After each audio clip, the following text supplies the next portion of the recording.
So here's a quickie video. I did not like how the front end was held on. I needed a way of taking it off and on much easier.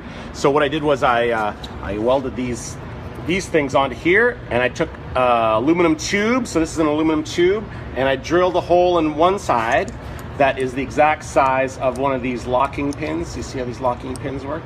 And then from the other side, I had to drill a little bigger hole so that this pin had something to lock into. So the way it works is you push the button, slide it in, and once it's in, it's locked in and it can't come out. So I did that in 4 different places. And when the front end is on, I just push the pins, they pop right out, and then it works really good. So hopefully that is going to be sufficient.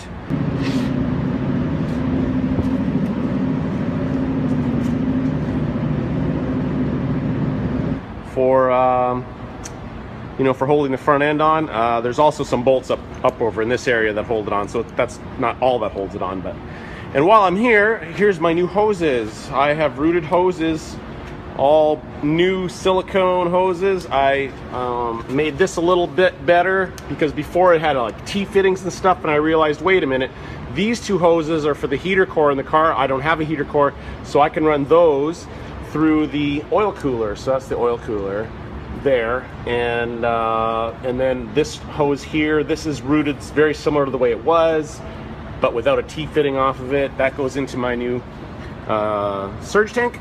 And the surge tank, I had these welded on. Now these are actually helmet hooks from Speedway Motors, but I had a aluminum welder weld those on, so now that is held in there really nicely.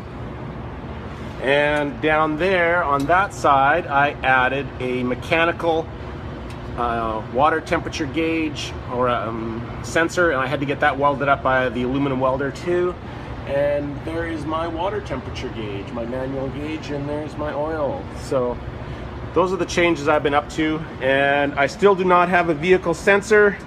I'm working on it. I have purchased, come around to this side, here's the box. I purchased the universal speed interface from Dakota Digital, and it takes all kinds of input signals and is supposed to spit out the kind of signal that is going to work with my ECM.